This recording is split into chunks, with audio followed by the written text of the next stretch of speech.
오늘 우리가 함께 보게 될 말씀은 두 군데입니다. 먼저는 마태복음 26장 6절에서 13절이고요. 그 다음은 마가복음 12장 41절에서 44절입니다. 먼저 지난주 말씀을 한번 생각해 보겠습니다. 지난주에는 예수님께서 유대 지도자들을 향해서 8번 화 있을진저 하는 그 심판의 경고를 우리가 살펴보았습니다. 그 경고의 말씀 내용 자체도 중요하지만 그 내용들이 예수님의 십자가와 부활을 위한 마지막 일주일의 핵심되는 위치에 있다는 것이 중요성을 더해주고 있습니다. 그 의미는 바로 예수님께서 이 땅 가운데 오셔서 해결하시길 원하는 죄의 핵심 중에 그 문제가 있다는 것을 저희들에게 보여주기 때문이죠. 겉으로 드러나게 다 인정할 수 있는 죄뿐만이 문제가 아니라 때로는 죄가 죄인 줄도 알지 못하고 나는 하나님을 위해서 산다고 하지만 사실은 자신을 위해서 살아가는 모습도 있다는 것입니다. 유대 지도자들의 공통적인 문제점은 외식적인 신앙이었죠. 그것은 아무나 할 수 있는 문제가 아닙니다. 겉으로는 하나님의 나라 같고 하나님을 위해서 특별한 일을 하는 것 같지만 속은 여전히 세상이고 자기의 만족을 위해서 자기의 유익을 위해서 그렇게 하는 경우가 많이 있었다는 것을 보게 됐습니다. 그런 것은 아무런 생명 없이 겉으로 봤을 때 잎사귀만 무성하게 보이는 무화과 나무와 같다는 것을 또 우리가 생각하게 되죠. 그런 것을 통해서 이제 저희들이 가지 말아야 될 길이 무엇인가 하는 교훈도 얻을 수 있었습니다. 우리의 신앙을 다시 한번 살펴보게 되는 하나님의 메시지가 되었습니다. 근데 오늘은요, 지난주와는 대비되는 모습들이 많습니다. 오히려 하나님 나라의 삶이라는 것이 어떤 것일까를 대표적으로 보여주는 사람들에 대해서 우리가 살펴보게 될 것입니다. 근데 이 사건도 예수님의 그 마지막 일주일 안에 포함되어 있는 사건이었기 때문에 두 가지가 너무나 극명하게 대비를 이루고 있습니다. 흥미로운 것은 지난주에 우리가 배우면 안 된다고 했던 그런 예로 사용됐던 사람들은 모두 남성들이었습니다. 근데 오늘 보게 될 그런 사람들은 모두 여성들입니다. 한 사람은 나이가 많고 또 다른 한 사람은 젊은 사람으로 보여집니다. 유대 사회에서 권위를 가지고 말씀을 가르치고 성전의 리더로 서 있는 그런 사람들보다 어떻게 그 당시에 연약하고 소외되고 있는 이 여성들이 더 하나님의 나라를 대표해서 보여주는 사람들이 되었을까? 이제 우리가 그것을 말씀을 통해 발견했으면 좋겠습니다. 그리고 그 안에 있는 우리를 향한 하나님의 메시지도 꼭 발견할 수 있기를 원합니다. 본문을 마가복음 12장에서부터 보도록 할까요? 12장 41절입니다. 예수님이 헌금궤 맞은편에 앉으셨다, 이렇게 시작하고 있습니다. 예수님 당시 예루살렘 성전 안에는 자발적으로 사람들이 헌금을 놓는 통들이 있었습니다. 11조와는 달리 자원하는 사람이 개인적으로 가서 헌금을 넣는 곳이었습니다. 그러니까 모든 사람이 할 필요는 없습니다. 자발적으로 하는 것이죠. 근데 이때 예수님이 그 헌금통 건너편에 앉으시면서 사람들이 어떻게 헌금을 하는가를 지켜보셨습니다. 헌금을 하는 한 사람 한 사람을 유의 깊게 살펴보시는 것이죠. 그런데 말씀을 자세히 보면은 예수님이 관찰하신 것은 얼마를 넣는가, how much를 보신 것이 아니었습니다. 어떻게 넣는지를 보고 계셨던 것입니다. how에 대해서 어떤 마음으로, 어떤 믿음으로 넣는가, 주님은 그것을 관찰하고 계셨던 것이죠. 여러 부자들이 왔습니다. 그리고 그들은 많은 액수의 헌금을 넣었습니다. 근데 그때 42절 보니까 한 가난한 과부가 와서 2 렙돈, 한 고드란트를 넣었습니다. 이 두 렙돈이라고 하는 것은 한 데나리온의 64분의 1 정도의 가치를 가집니다.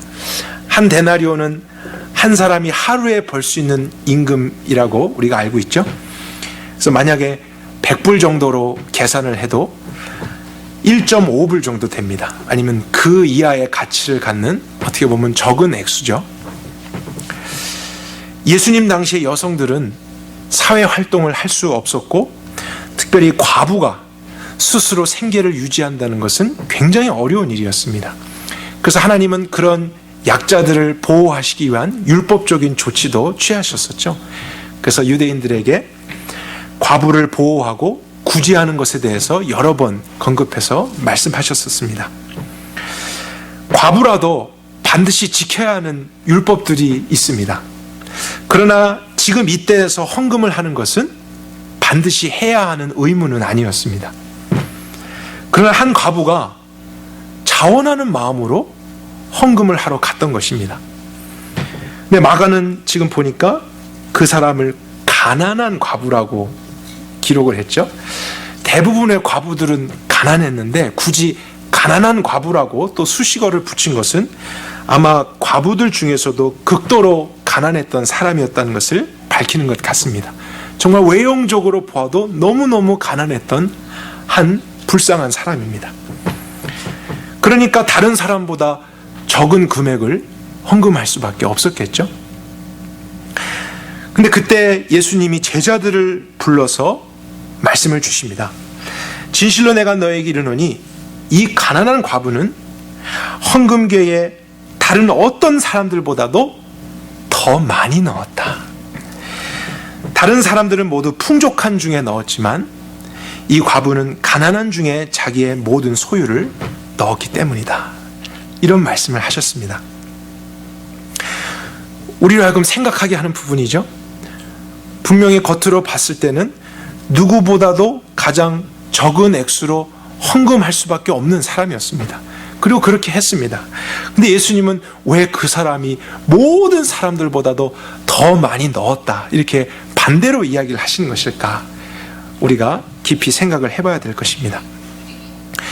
이때 헌금을 했던 많은 부유한 사람들 중에서는 수백 불이나 수천 불을 헌금했던 사람들도 있었을 것입니다. 그들의 헌신이 결코 작다고 할 수는 없습니다. 왜냐하면 이때 헌금하는 것은 의무적으로 하는 것이 아니기 때문에 그렇게 하지 않는 사람들도 있었습니다. 그러니까 예수님은 그런 사람들을 다 무시하신 것이 아닙니다. 모든 사람들이 자발적으로 그렇게 했겠지만 그럼에도 불구하고 이 여인이 가장 많이 넣었다 하면서 그 여인을 높여주신 것입니다. 다른 사람들의 특징을 44절에 이렇게 말씀하셨죠. 다른 모든 사람들은 풍족한 중에 남는 것으로 헌금을 했다 하셨습니다. 그 말은 자신의 생활을 위해서 물질을 다 사용하고도 많이 남았는데 그 남은 것 중에서 헌금으로 하나님께 드렸다는 것입니다. 하지만 가난한 과부는 그렇지 않았죠. 그는 자신의 것을 먼저 쓰고 남는 것으로 하나님께 드린 것이 아니라 가난한 중에서도 하나님께 먼저 드렸습니다. 근데 더 중요한 것은 그것을 자원해서 했다는 거예요. 그렇게 하지 않아도 되는데 그는 남는 것으로 쓰고 드린 것이 아니라 먼저 가난한 중에서도 하나님을 위해 자원함으로 자발적으로 드리고 이제 돌아섰던 것입니다. 이때 과부가 드렸던 액수가 오늘날로 한 사람은 한 1불 정도, 그 이하 정도라고 우리가 생각했습니다. 근데 만약에요, 이 과부가 50센트를 먼저 하나님께 드리고 50센트는 그래도 자기를 위해서 가지고 있을 수도 있잖아요. 그렇게만 해도 이 어려운 사람에게는 굉장한 헌신입니다. 굉장히 많은 것을 드린 것입니다. 그러나 현실적으로 생각을 해보면 그 남겨진 50센트로도 많은 일을 할 수는 없습니다. 오늘 하루에 한 끼 식량을 얻기도 어려울 수 있습니다. 그러니까 이 과부가 이런 생각을 했던 것 같아요. 내가 하나님께 드리고 또 나를 위해서 조금 남겨두는데 사실 이 남겨둔 것 자체도 내가 의지할 수가 없는 그런 정도이니 차라리 마음을 이렇게 나누지 말고 전부를 하나님께 드리자. 그리고 하나님만을 신뢰하자. 어차피 의지할 수 없는 대상에 대해서 내가 여지를 남겨두고 그것을 붙잡으려고 하느니 하나님께 나의 오늘을 맡겨드리자. 그러면 그분이 나의 내일을 책임져 주시지 않을까. 그런 믿음과 신앙으로 이 여인은 전부를 드린 것입니다. 그러니까 일부를 낸 것이지만요, 겉으로 보여주는 액수는 세상적인 개념에서는 정말 작은 것입니다. 하지만 그 안에는 무엇이 들어있는 것입니까? 그 여인의 생명이 들어있는 것입니다. 그의 전부가 들은 것이죠. 나의 오늘, 나의 내일이 그 안에서 믿음으로 녹아져서 바쳐진 것입니다. 예수님이 제자들에게 보여주고 싶으셨던 것이 바로 이것이었다는 것이죠. How much, 얼마를 드리는 것인가, 이런 개념이 아니라 어떻게 해야 하는가, 본질을 보여주고 싶으셨던 것입니다. 마음입니다. 믿음인 것입니다. 신뢰고 생명인 것입니다. 하나님은 겉모습과 숫자와 액수와 돈을 요구하시는 분이 아니시죠. 크게 낸 사람은 크게 축복하고 작게 낸 사람은 작게 축복해주는 그런 이방신이 아니십니다. 하나님이 정말로 원하시는 것은 그 어떤 보여지는 것보다 그 안에서 그분을 의지하고자 하는 우리의 중심입니다. 우리의 내면의 실체입니다. 본질입니다. 행동보다는 마음의 동기를 더 중요하게 여기시는 분이 하나님이십니다. 이 가난한 과부, 유대 지도자들이 볼 때는 1불밖에 헌금하지 않는 사람이라고 무시당할 수도 있습니다. 저런 사람이 무슨 헌금을 해, 이런 말을 들을 수도 있습니다. 그러나 마음의 중심을 아시는 예수님께서는 오히려 그것을 관찰하신 후에 그 보여지는 1불 안에 담겨진 100만 불보다 더 귀한 이 여인의 신앙, 이 여인의 하나님에 대한 의지, 그 마음을 드러내시고 칭찬하신 것이죠. 그래서 하시는 결론적인 말씀이 그녀가 여기에 있는 모든 사람들보다 더 많은 것을 넣었다. 여러분, 하나님 나라가 조금은 이해되십니까? 지금 하나님의 나라가 어디에 이루어진 것입니까? 그 여인의 마음속이죠. 마음에서 그 여인은 하나님의 권위를 인정하는 것입니다. 하나님의 하나님 되심을 정말 믿게 되는 것입니다. 그리고 작은 것이라 할지라도 내가 다른 것을 의지하려고 하기보다는 그 모든 것은 내가 오히려 다스리고 하나님만을 의지하며 창조의 그 질서 안에서 살아가리라. 하나님은 나의 하나님이시고 그분은 전능하시며 전지하시는 나의 주님이시다. 이런 믿음으로 드렸던 그 여인의 마음, 거기가 하나님의 나라입니다. 거기가 하나님의 지금 통치를 받는 곳이잖아요. 우리가 두 번째 여인을 이제 함께 보겠습니다. 마태복음 26장을 가볼까요?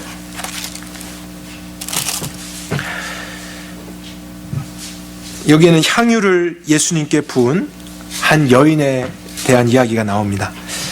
근데 여러분과 먼저 정리하길 원하는 것은요, 성경에 보게 되면 예수님께 향유를 드렸던 사건들이 한 번이 아니고 여러 번 나옵니다. 첫 번째가 마태복음, 저희들이 보려고 하는 26장과 또 같은 내용 마가복음 14장입니다. 이때는 베다니에 있었던 문둥병자 시몬의 집에서 한 여인이 귀한 향유 옥합을 예수님께 가져와서 머리에 붓게 됩니다. 시간적으로는 그때가 6월절 이틀 전이었습니다. 그리고 누가복음 7장에 보게 되면은 바리새인 시몬이라고 하는 사람 집에서 또 다른 한 여인이 등장합니다. 그 여인은 그 동네에서 소문난 죄인이라고 되어 있습니다. 근데 그녀가 옥합을 가지고 와서 그때는 예수님의 발을 닦아주는 일이 있게 되죠. 그래서 예수님이 바리새인 시몬과 이 여인을 비교하시면서 메시지를 주십니다. 세 번째는 요한복음 12장에 나오는데요. 그때는 나사로의 집에서 그의 여동생 마리아가 예수님께 향유를 붓습니다. 시간적으로는 6월절 6일 전에 일어났던 사건입니다. 그러니까 비슷한 내용들이지만 시간과 장소와 인물을 자세하게 비교해 보면은 각각의 다른 사건임을 우리가 알 수 있습니다. 우린 그 중에서 이제 첫 번째 마태복음 26장에 있는 사건을 살펴볼 것입니다. 예수님께서 베단이라고 하는 지역에 있으셨는데요.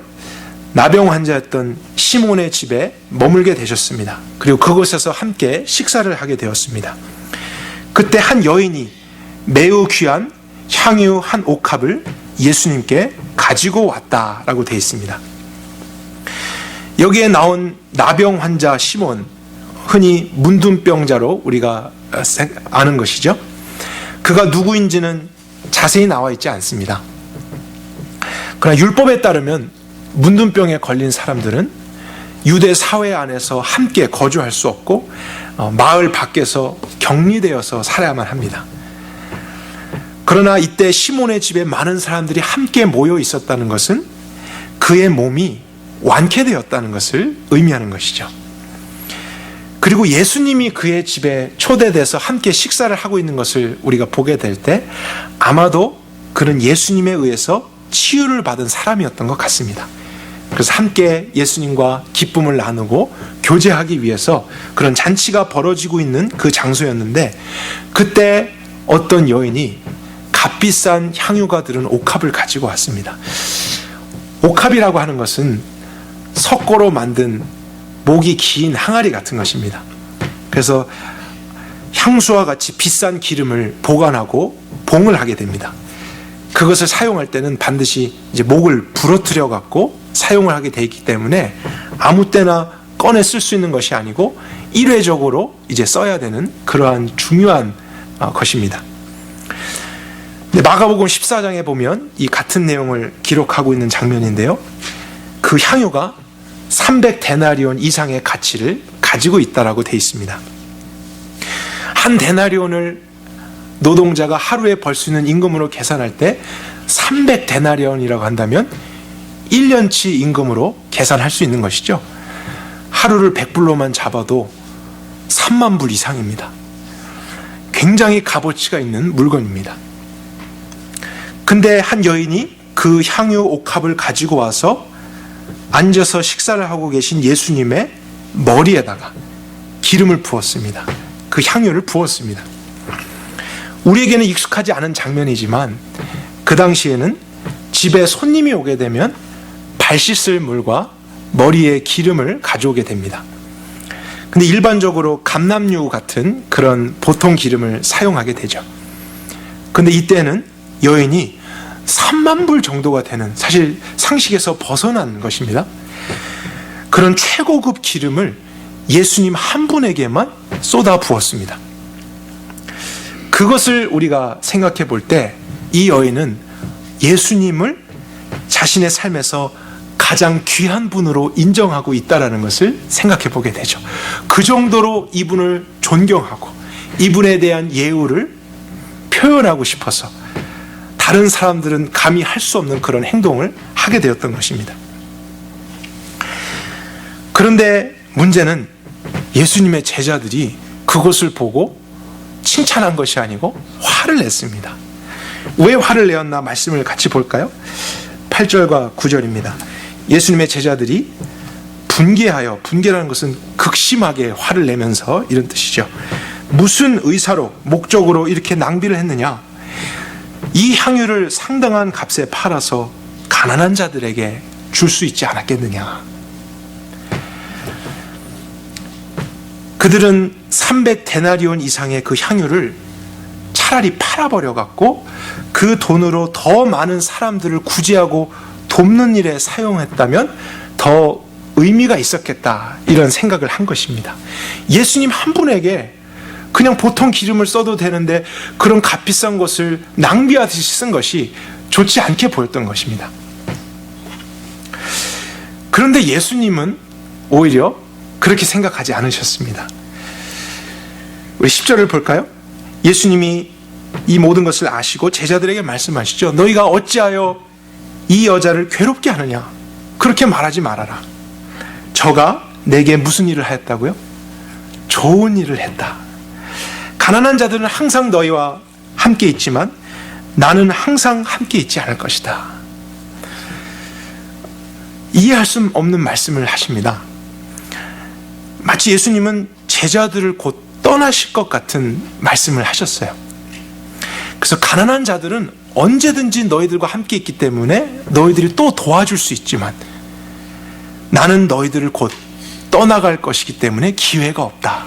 이런 뉘앙스로 말씀하시는 것이죠. 그리고 그 여인이 예수님께 좋은 일을 했다. 이렇게 말씀하셨는데 저는 이것을 다시 번역하고 싶어요. 좋은 일을 했다라고 말고 선한 일을 했다. 이렇게 번역을 하는 것이 더 의미가 전달될 것 같습니다. 영어로는 good work 똑같이 돼 있는데요. 선이라고 하는 것이 무엇일까를 생각하게 하기 때문입니다. 그러니까 제자들은 율법적으로만 생각하는 것입니다. 가난한 사람을 많이 돕고 구제하는 것, 그들에게는 그것이 선입니다. 그것을 많이 하는 것이 선행이라는 그런 인식 속에서 살아갑니다. 그냥 그 행동뿐이죠. 그러나 예수님이 보시는 선한 일이라는 것이 다르다는 것을 우리가 확인합니다. 예수님은 하나님의 때에 하나님의 뜻을 행하는 것을 선하게 보십니다. 예수님을 위해 그분이 원하신 것을 행하게 되면 그것이 선입니다. 그 기준이 있어야 한다는 것입니다. 그냥 그런 마음 없이, 주님을 향한 마음 없이 가난한 자면 도와주고 또 어려운 일이 있으면 도와주는 이런 것만을 가지고 선행을 하고 율법을 지키고 자꾸 행동에만 치중하는 것이 지금 문제가 될 수 있다는 것을 본문은 설명하고 있어요. 근데 오히려 이 여인은 이제 곧 죽음을 맞이하실 예수님을 위해서 꼭 필요한 것을 적시해 드렸기 때문에 선한 일을 했다라고 칭찬을 받은 것입니다. 모든 사람들은 비난했습니다. 화를 냈습니다. 그러나 하나님이신 예수님은 칭찬했습니다. 이것이 선이지. 왜냐하면 주님을 위해서 주님께 필요한 것을 이때 한 것, 이것이 선입니다. 그것을 더 구체적으로 12절에 말씀하시죠. 이 여자가 내 몸에 이 향유를 부은 것은 내 장사를 위하여 하는 것이다. 앞으로 예수님이 죽으실 그 죽음에 대해서 말씀하십니다. 그 당시 사람이 죽으면 식체를 썩지 않게 하기 위해서 또 부패하는 냄새를 방지하기 위해서 약품 처리를 하고 향유로 이제 처리를 했었죠. 근데 예수님은 이 여인이 기름을 부은 것이 예수님의 죽음을 위한 것이라고 말씀을 하셨습니다. 근데 이것이 나중에 참 놀랍게 연결이 되는 것을 우리가 생각해 봐야 됩니다. 예수님이 십자가에서 죽으신 후에요, 무덤에 이제 들어가셨죠. 그래서 몇몇 여인들이 예수님의 시체를 그렇게 처리하기 위해서 향품을 준비합니다. 그래서 일요일 아침 일찍 향품을 들고 무덤에 갔는데 어떤 일이 있었냐면 이미 예수님은 몸으로 부활하셔서 그곳에 안 계셨습니다. 그러니까 예수님의 그 죽은 몸은 그것을 처리할 기회가 없었던 것입니다. 이미 부활하셨습니다. 근데 놀랍게도 이 베다니에 있는 한 여인이 앞서서 마치 그것을 알았던 것처럼 예수님의 죽음을 위한 향품을 미리 드린 것입니다. 주님을 위해서 아무도 하지 못할 일을 이 이름도 알 수 없는 한 여인이 한 것이에요. 참 놀랍지 않으세요? 근데 처음부터 그가 예수님의 죽음을 예견하고 또 그런 기회가 없을 것을 알고 다 계산해서 한 것이 아닌 것입니다. 그는 자발적으로 이렇게 했습니다. 왜 그렇게 했는가 보면은 그냥 마음에서 예수님이 나에게 가장 귀한 분이시기 때문에 그분을 그렇게 높여드리고 싶었습니다. 어떻게 할까 생각하니까 나에게 있는 가장 좋은 것, 귀한 것을 드리면 되겠다. 그래서 자신이 가지고 있었던 그 향유를 드린 것이죠. 마음으로부터, 믿음에서부터 그냥 소중한 것을 했을 뿐인데 주님은 그 모든 것을 통해서 오히려 온 인류를 향한 예수 그리스도의 죽음과 부활을 위한 거룩한 예물로까지 받으신 것입니다. 참된 선행이란 바로 이런 것이다라고까지 우리에게 가르쳐주는 한 대표적인 사례가 된 것이죠. 그러니까 정말 우리가 깨달아야 될 중요한 사실이 있습니다. 우리가 하나님을 위해서 선한 일을 한다. 그 모든 것에서 가장 중요한 것은 우리의 행동이 아니라는 것입니다. 무엇을 어떻게 얼만큼 하느냐가 제일 중요한 건 아닙니다. 가장 중요한 것은 예수님을 향한 마음입니다. 그분을 소중히 여기는 마음, 그분을 위하고 싶은 나의 중심, 그 사랑이 있을 때 나는 그 사랑하는 마음에 의해서 어떤 행동을 하게 됩니다. 근데 그때 하는 행동들은 모든 것이 다 선행입니다. 모든 것이 하나님의 뜻에 맞게 됩니다. 그런 원리로 흘러갈 수밖에 없습니다.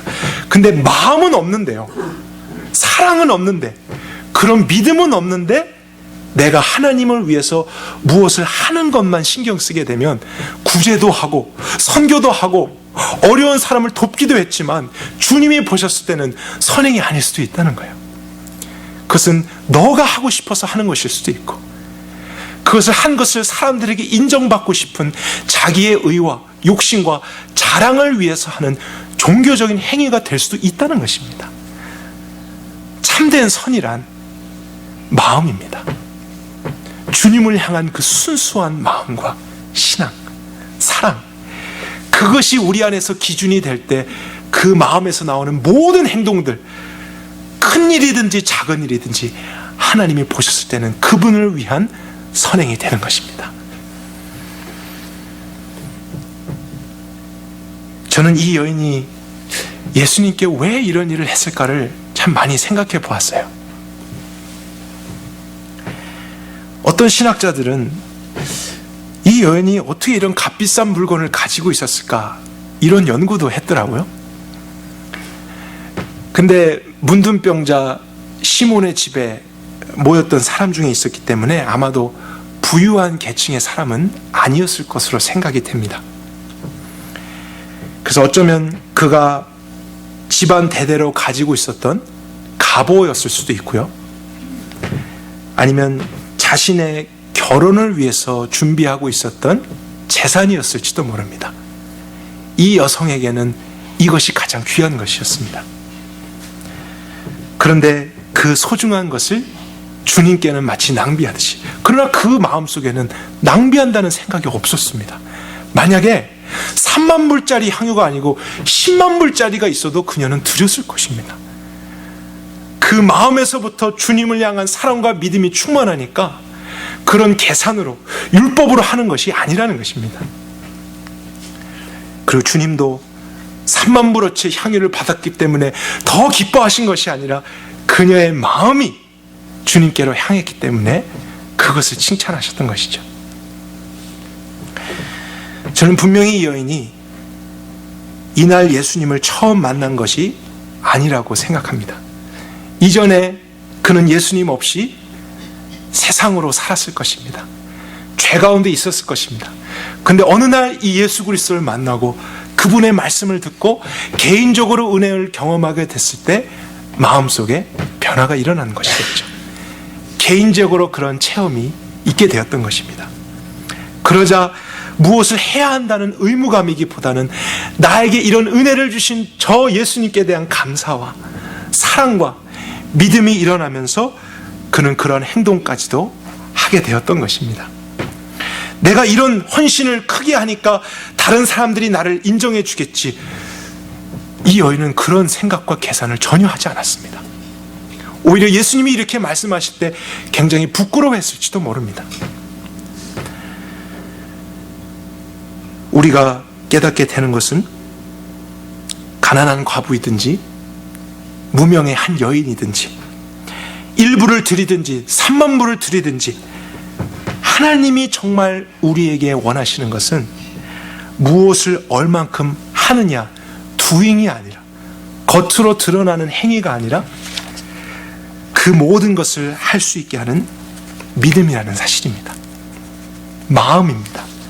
하나님을 하나님으로서 믿는 마음, 우린 그것에 집중해야 되는 사람들입니다. 그러니까 얼마나 지난주와 다른 말씀이에요? 지난주는 그것 없이 겉을 꾸며내고 또 사람들의 눈에 보이는 것에만 신경 쓰기 때문에 외식으로 우리가 보았던 것이잖아요. 그러나 하나님의 나라를 설명해 주는 이 사람들의 삶의 모습을 보게 되면 그 핵심은 겉을 꾸미는 게 아니고 오히려 안을 꾸미는 것입니다. 그렇게 본다면 저는 내식으로도 말할 수 있을 것 같아요. 내 안을 아름답게 하는 것입니다. 그러한 믿음을 가질 수 있도록 주님을 만나는 것입니다.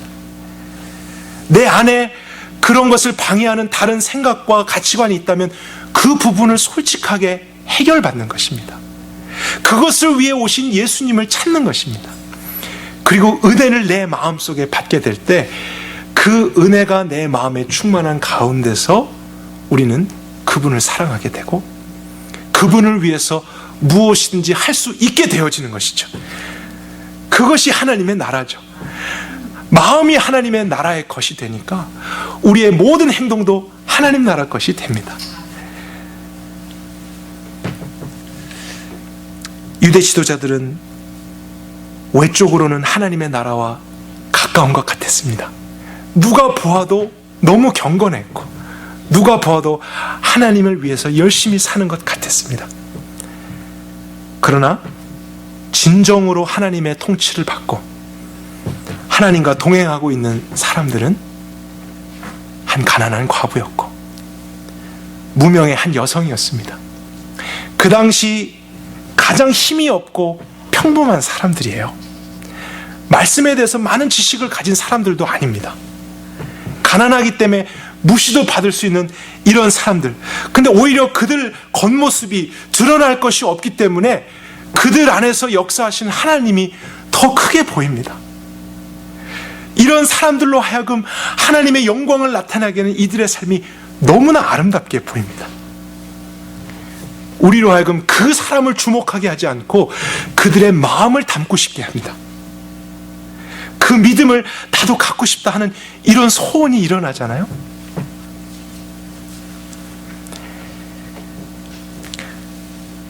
가톨릭에서는 예수님께 이 향유를 드렸던 여인을 막달라 마리아로 가르치고 있습니다.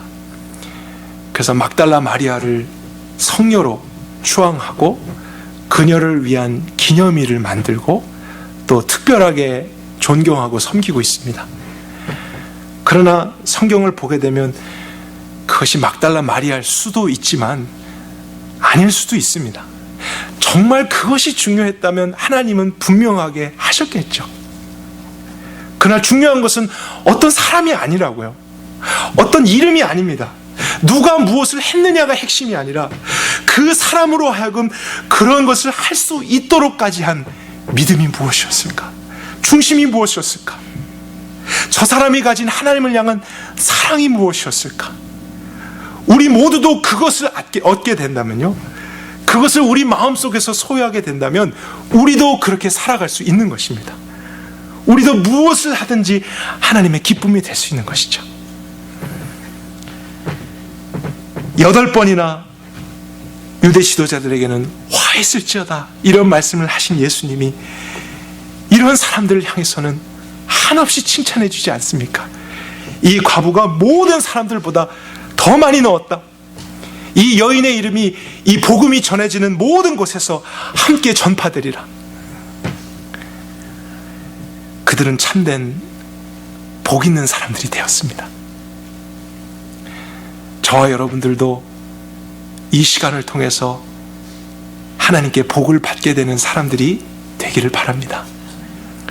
우리 이 믿음을 사모하십시다. 이런 마음이 될 수 있도록 주님 앞에 애통해 하십시다. 주님께 은혜를 구합시다. 정말 하나님은 우리에게 더 많은 어떤 것을 요구하셔서 빼앗아 가시려는 분 아니십니다. 그것은 잘못된 이미지입니다. 오히려 하나님은 저와 여러분에게 모든 것을 주기를 원하십니다. 영원한 것을 주기를 원하십니다. 가장 좋은 것으로 주기를 원하십니다. 풍성하게 되기를 원하십니다. 근데 그것을 위해서 반드시 우리 안에 일어나야 될 것은 우리 마음속에 붙잡고 있었던 그 모든 헛된 것에 대한 미련을 내려놓는 것이죠. 그리고 순수하게 내가 더 이상 의지해봤자 도움이 되지 않을 이것을 마음에 남겨두느니 모든 것을 주님께 맡기리라. 전적으로 여호와 하나님만 신뢰하리라. 사람을, 인생을 의지하지 아니하리라. 하나님께만 간구하며 주님의 뜻에만 집중하리라. 우리의 마음속에서 그것을 소망하고 그것을 기도하고 그것에 집중하고 또 그것이 되지 않을 때는 주님, 정말 이것이 지금 나입니다. 나를 불쌍히 여겨주십시오. 그렇게 요청하게 될 때 주님은 우리에게 필요한 그 마음과 그 은혜를 오늘도 주기를 원하시는 분이십니다. 향유 옥합을 깨어서 드렸던 여인처럼 나에게 가장 귀한 것을 주신 주님께 나도 귀한 것을 드리기 원합니다 하는 이런 신앙이, 이런 마음의 상태가 저와 여러분의 마음 되기를 원합니다. 그러기 위해서 우리 또 먼저 깨달아야 하는 것이 있겠죠. 주님이 나를 위해서 하신 일이 무엇이었는가? 우린 거기에서부터 늘 출발하는 것입니다. 자꾸 무엇을 하려고 하지 말고 그 마음에서부터 주님이 이루신 구원과 그 용서와 그 영광스러운 생명과 모든 약속들을 다시 생각하고 믿음의 창시자요 완성자이신 예수 그리스도를 바라보라. 그분을 늘 집중하는 것입니다. 또 그분이 영광스럽게 부활하신 모든 것까지도 우리가 바라보면서 주님이 이런 것을 나에게 주셨습니다. 정말 내 안에서부터 그것을 믿게 될 때 주님, 나를 그렇게 모든 것을 다해서 사랑하시고 이루어 오셨으니 나도 주님께 귀한 것 드리길 원합니다. 그 안에서 우리가 행하게 되면 우리가 하는 모든 것은 선한 일이 되는 것입니다. 여러분이 하는 작은 어떠한 일도 결코 의미 없는 것 아닙니다. 하나님은 그것을 하나님의 뜻 안에서 기쁘게 받으시고 그것을 자랑하시고 그것을 통해서 더 많은 사람들에게 이 본질을 회복하는 일들을 하실 것입니다. 우리가 주님을 사랑함으로, 주님만을 신뢰함으로, 주님만을 의지함으로 우리의 마음에서부터 하나님을 하나님 되게 해서 우리 자신이 하나님 나라요, 우리 안이 하나님 거하시는 성전이요, 우리가 정말 하나님의 뜻을 이루게 되는 참 하나님의 백성이 될 수 있기를 바랍니다. 함께 기도하겠습니다.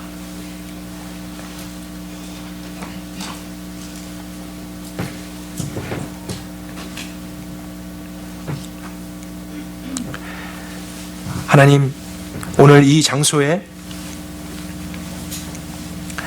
세상의 기준과 개념으로 볼 때는 적은 무리들이지만 우리는 믿음으로 모였습니다. 온 우주 만물보다 더 크신 그 여호와 하나님이 우리와 함께 하시고 우리에게 말씀하시고 우리를 다스리신다는 믿음으로 모였습니다. 그리고 주님은 정말로 그렇게 하십니다.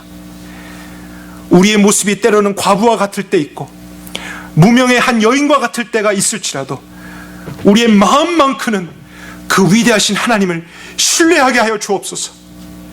사람들이 우리를 어떻게 판단하든지 그런 세상적인 기준에 우리가 좌절하거나 끌려가지 않게 하여 주시고 우리의 마음이 전능하신 하나님의 통치를 받는 나라가 되게 하옵소서.